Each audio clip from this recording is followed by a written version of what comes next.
क्या आप भी कंफ्यूज हो जाते हैं इवन वाले शब्दों से, जैसे even, even if, even when, even after और इवन थॉट? तो दोस्तों, आज का वीडियो आपके लिए है, क्योंकि आज हम समझेंगे इन सभी एक्सप्रेशन का असली मतलब, उनका सही इस्तेमाल और वो भी आसान हिंदी में। तो चलिए शुरू करते हैं इवन का पूरा खेल, जहाँ सीखेंगे कोई एक छोटा सा शब्द आपके इंग्लिश को कैसे बना सकता है पावरफुल और नेचुरल। तो वीडियो तक को अंत तक जरूर देखिए, क्योंकि स्पोकन इंग्लिश में ये एक्सप्रेशन आपको बार बार मिलेंगे।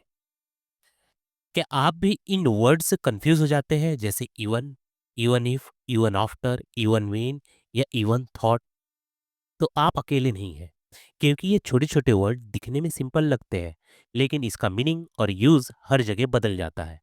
इस वीडियो में हम जानेंगे इवन का मतलब कब यहाँ तक की होता है और कब इसका मतलब होता है भले ही, हालांकि या बावजूद इसके। साथ ही हम आज सीखेंगे कि इवन जब अकेला होता है तो क्या रोल अप्लाई होता है, और जब उसके साथ इफ, आफ्टर, वेन या थॉट जुड़ जाते हैं तो उसका मीनिंग कैसे बदल जाता है। तो बने रहिए इस वीडियो में, क्योंकि आज हम इवन का कंफ्यूजन हमेशा के लिए क्लियर करने वाले हैं। तो चलिए शुरू करते हैं। सबसे पहले बात करते हैं इवन की। जब अकेला वह यूज होता है, हिंदी में इसका मतलब होता है यहाँ तक कि या फिर भी के लिए भी इवन का यूज किया जाता है। लेकिन सिर्फ मीनिंग याद रखना काफी नहीं है। इसका इस्तेमाल तब करते हैं जब कोई अनएक्सपेक्टेड, अनयूजुअल या अनसरप्राइजिंग होता है। जैसे कि even his child speak English, मतलब यहाँ तक कि उसका बच्चा भी इंग्लिश बोलता है।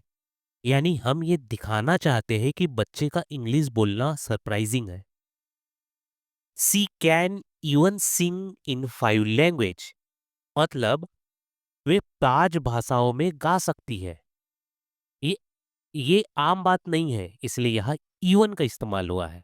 और एक example, he doesn't even call me to say sorry, यानी उसने माफी मांगने के लिए कॉल तक नहीं किया। यहाँ हम एम्फेसाइज कर रहे हैं उस अनएक्सपेक्टेड बिहेवियर पर।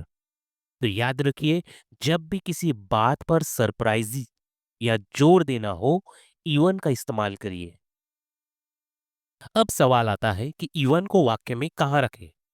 तो इस बात पर निर्भर करता है कि आप किस चीज पर जोर देना चाहते हैं।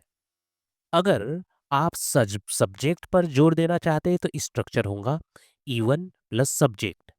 जैसे इवन ही हेल्प मी, मतलब यहां तक कि उसने भी मेरी मदद की। यहां आप बता रहे हैं कि वो इंसान सरप्राइजिंग था जिसने मदद की। लेकिन अगर आप जोर देना चाहते हैं वर्ब यानी एक्शन पर, तो स्ट्रक्चर क्या होगा? Subject plus even plus verb. जैसे कि ही इवन हेल्प मी, मतलब उसने तो मेरी मदद भी की। यानी वो और भी काम कर रहा था, मदद करना अनएक्सपेक्टेड था। तो याद रखिए, इवन की जगह बदलते ही वाक्य का जोर भी बदल जाता है। इसलिए ग्रामर को समझिए, सिर्फ रटिए मत। अब बात करते हैं इवन इफ की, जिसका मतलब होता है भले ही या चाहे कुछ भी हो जाए। इसका इस्तेमाल तब होता है जब कोई कंडीशन यानी शर्त हो और उसका रिजल्ट उस कंडीशन से बिल्कुल प्रभावित ना हो। इसका सिंपल सा फार्मूला याद रखिए, इवन इफ प्लस कंडीशन या फिर जो रिजल्ट आता है वो। चलिए देखिए, कुछ एग्जांपल से समझते हैं। Even if it rain we will go to the picnic, मतलब भले ही बरसात हो जाए हम पिकनिक पर जाएंगे। यानी बारिश का कोई असर नहीं पड़ेगा प्लान पर। इवन इफ ही से sorry I will not forgive him, भले ही वो माफी मांगे मैं माफ नहीं करूंगा। यानी आप अपनी कंडीशन पर अडिग है। और एक example, even if you purchase a flat your friend won't come, चाहे तुम फ्लैट भी ले लो, दोस्त फिर भी नहीं आएंगे। तो जब भी किसी काल्पनिक या फ्यूचर कंडीशन की बात हो जिससे रिजल्ट चेंज नहीं होता, वहां इवन इफ का इस्तेमाल कीजिए। सीधा, सटीक और काम का रूल्स। अब बात करते हैं इवन व्हेन की। इसका मतलब होता है जब भी ऐसा होता है तब भी कुछ वैसा ही होता है। यानी जब कोई समय टाइम पर भी अनएक्सपेक्टेड तरीके से होता है, तो वहां हम यूज करते हैं इवन वेन। याद रखिए, इसमें जोर होता है टाइम या सिचुएशन पर। अब एग्जाम्पल देखिए। He went to work even when he was sick. मतलब यहाँ तक कि जब वो बीमार था, तब भी वो काम पर गया। बीमार होते हुए भी काम पर जाना एक अनयूजुअल बात है, यानी ये अनयूजुअल बात नहीं है। अगला example, she smile even when she sad.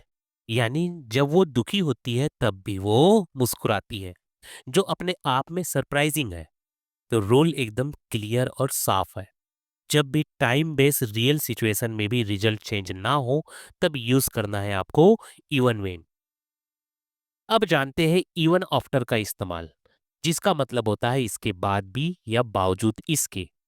इसका यूज तब होता है जब कोई कंडीशन पूरी हो चुकी हो, लेकिन उसके बावजूद भी रिजल्ट वही बन रहा हो। मतलब काम या गलती तब तक भी जारी रहे जब वार्निंग या मौका मिल चुका हो। चलिए इसे एग्जाम्पल से समझते हैं। He made the same mistake even after all the warning. यानी सारी चेतावनी के बाद भी उसने वही गलती की, मतलब वार्निंग काम नहीं आई। He did not change he did not change himself even after getting a second chance. मतलब दूसरा मौका मिलने के बाद भी उसने खुद को बदला नहीं। तो रूल्स ये कहता है कि जब कोई पास्ट में एक्शन हो चुका हो और उसके बाद भी बिहेवियर या रिजल्ट चेंज ना हो, तब अपने को यूज करना है इवन आफ्टर। सिंपल रूल है और पावरफुल एक्सप्रेशन के साथ। बात करते हैं इवन थॉट की, जिसका मतलब होता है आल हालांकि या फिर भी। इसका इस्तेमाल तब किया जाए जब सिचुएशन और उसका रिजल्ट एक दूसरे से उल्टे यानी अपोजिट हो। इसे कहते हैं कॉन्ट्रास्ट दिखाना। एग्जाम्पल से समझते हैं। Even though he was sick he was working. यानी कि हालांकि वो बीमार था, फिर भी वो काम कर रहा था। एक्सपेक्ट किया गया था कि वो आराम करेगा, लेकिन इससे उल्टा किया गया। Even though she was angry she forgave him. मतलब गुस्से में थी, फिर भी माफ कर दिया। एंगर और फॉरगिवनेस दोनों उल्टे इमोशन है। जब भी बात दो टकराव यानी कॉन्टेक्स्ट की हो, तो यूज कीजिए इवन दो। ग्रामर सिंपल है, लेकिन सही जगह इस्तेमाल करने से आप इंग्लिश नेक्स्ट लेवल पर पहुंचा सकते हैं।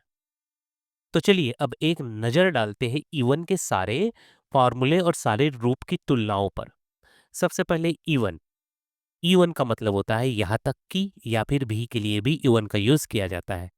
जब कोई अनएक्सपेक्टेड या सरप्राइजिंग हो, तब इवन का यूज किया जाता है। फिर आता है इवन इफ। इवन इफ का मतलब होता है भले ही या चाहे। जब कोई हाइपोथेटिकली कंडीशन बतानी हो, तब हम इवन इफ का यूज करते हैं। तीसरा है इवन वेन। मतलब यहां तक कि जब जहां हम रियल टाइम बेस सिचुएशन पर जोर देते हैं, वहां हम इवन वेन का यूज करते हैं। अगला है इवन आफ्टर। मतलब इसके बाद भी या बावजूद इसके। जब कोई काम पास्ट में वार्निंग या मौके मिलने के बाद भी जारी होता है, उस समय हम इवन आफ्टर का यूज करते हैं। और आखिरी में इवन दो। इवन दो का मतलब होता है हालांकि या फिर भी।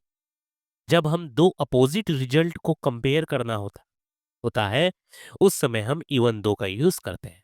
तो दोस्तों, जब भी ये एक्सप्रेशन दिखे, तो मीनिंग नहीं, सिचुएशन को समझो और सही एक्सप्रेशन चुनिए। बस यही ग्रामर को लॉजिक से समझने का तरीका है।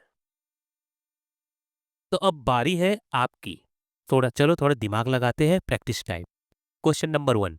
यहाँ तक कि उसने भी मेरी मदद की। इसका इंग्लिश क्या होगा? सही जवाब है इवन ही हेल्प मी।